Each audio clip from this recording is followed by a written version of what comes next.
The lesson today is on Tengo and Tienes. Tengo, or as in it said in your vocab list, yo tengo.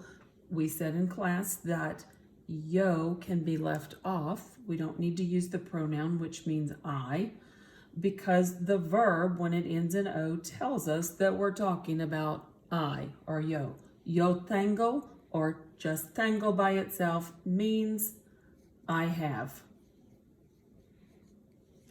And tienes, or in your vocab list, it says tú tienes. Again, we know from last year, tú is you. And so tú tienes would be you have. But again, because of the ending, we know that we can eliminate the pronoun and this would still be translated you have. Now remember, when you start asking a question with a verb in Spanish, so tienes, in English we put some helping words with verbs to make them be questions. And so we wouldn't say have you, we would say do you have. So if you translate it, it would sound like, do you have, and then whatever it is that you are asking them about. ¿Tienes un marcador? Do you have a marker? Okay, so just remember that you have becomes, you reverse this part, have you, right? Or do you have? And then whatever you're going to ask them. So that's what our lesson is about. When we take a quiz on this, I want you to be sure you go back and look either at your vocab page on page 86, or maybe even better for this one is workbook page 70. There is a section on that page that is this. I'm looking at page 70, and it reminds you to review the little word el or la that comes with all the nouns. And so here are nouns not only from this unit, but nouns that we've learned in the past. And I've got them broken out as to masculine ones, the words that use el, feminine words, the ones that use la. It is super important you know that, because not only do you need to put the correct el or la with it, it also lets you know, is this word going to use un or una? Unos or unas. So it's beginning to affect more and more things that you need to think about. So be sure that you look those up. Remember also that el and la mean the, and un and una mean and unos and unas mean some. We've already had a quiz on that, and so you should know that well. If not, go back and look at your vocab, look at the notes in your workbook. Remember that there are also clues if you forget, whether it's an L or a la word. Nouns that end in O are usually masculine. Words that end in A are usually feminine. And el mapa is the only exception we know so far. So it's not in the list, but it's el mapa, not la mapa. Okay, all right. And I think that's all I needed to go over with you on that page. So I'm going to take a minute to erase and I'll be back. Another facet of using these words is just learning to use them in a sentence so that you can use them to speak. So we said that tengo means I have. Tengo un marcador. I have a marker. Tengo un bolígrafo. I have a pen. No tengo una regla. I have not, right? I do not have a ruler. So let's talk about a couple of things here. I've noticed in class that sometimes people want to say tengo el marcador because we're used to using el with words. If you want to say I have a marker, you need to use un, right? Not the. Tengo el marcador would be I have the marker, and that's not what we're trying to say. We just have a marker in general. Tengo un marcador. I also want to point out down here, no tengo.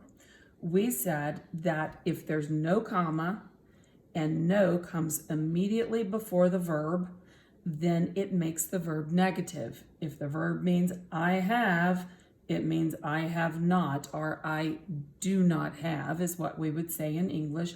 I do not have a ruler. No tengo una regla.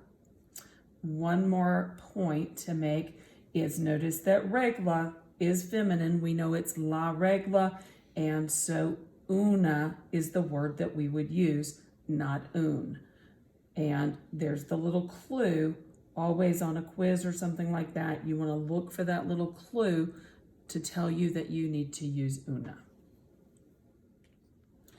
Tienes is our word that means you have. And we've already said that when we ask a question with tienes, that in English we would say, do you have? We add this extra word in here. So we basically are reversing the meaning whenever we ask a question starting with a verb. Do you have? So let's look at some actual questions. The first one here says, ¿Tienes un marcador? ¿Tienes un marcador? Do you have a marker? And we might answer, if we have one, sí, tengo uno. Yes, I have one. Or we could say, sí, tengo un marcador. Remember, if you include the noun, don't put the O on uno. If we want to answer negatively, maybe we don't have a marker, we would say, no, comma, no tengo un marcador. Remember from the last little bit that no tengo un marcador meant I do not have a marker. So this one means not. I have not a marker. And the first no is actually our no in answer to the question. Have you a marker? ¿Tienes un marcador? No. No tengo un marcador. No, I do not have a marker. Here's another question. ¿Tienes una regla? Do you have a ruler? Notice that this question has a feminine word. It uses una and the clue that it ends in a. ¿Tienes una regla? I might answer sí. Tengo una. Yes, I have one. Notice the word one changed from uno to una because of regla, right?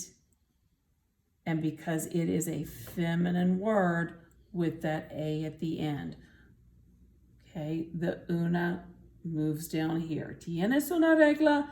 Sí, tengo una. Yes, I have one. Or, sí, tengo una regla. Yes, I have a ruler. The last concept using tengo and tienes that we want to look at is asking a question about how many. And so, how many do you have? We would use our interrogative word cuantos, except remember cuantos is one of the interrogative words that changes depending on whether the noun is masculine, in which case it is cuantos, or feminine, cuantas. If the noun is feminine, I've got to ask cuantas, how many? Both of the words mean the same thing. It just switches if the noun is masculine or if it's feminine. So let's look at a couple of examples. ¿Cuántos libros tienes? How many books do you have? You might answer, tengo uno, I have one. Of course, you'd answer whatever number you have, so be sure you review your numbers 1 through 10. Or you could answer, tengo un libro. Just a little bit longer, I just put the noun in with my answer. So remember, if I answer with the noun, I've got to leave the O off of the uno and it becomes un. Tengo uno or tengo un libro. Both of those are great sentences to answer that particular question. All right, now let's look at a feminine example. ¿Cuántas reglas tienes? How many rulers do you have? ¿Cuántas reglas tienes? I could say, if I have one, I could say, tengo una. I have one. Or I could say, tengo una regla, if I want to include the noun. Notice here, una stays the same for both of those, but remember, it means one here, not a. Una can mean a, an, or one, correct? So be sure you're looking out in the question for whether the word is feminine, whether the noun is feminine here, and whether the interrogative word is feminine.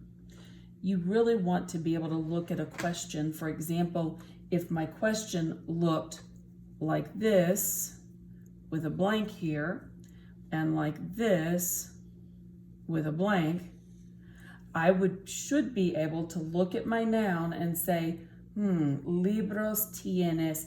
I must need, it ends in an O, and I know it's el libro, so I know I must use cuantos for this one. And by the same token down here, reglas tienes, I can look at reglas, I see the A, and I know that it's la regla, so I would know that I'm going to use cuantas as my interrogative word here in the blank. All right, that's it for Tengo and Tienes and how we use them. If you need to, look back at some of the examples in this video and let me know if you have any questions.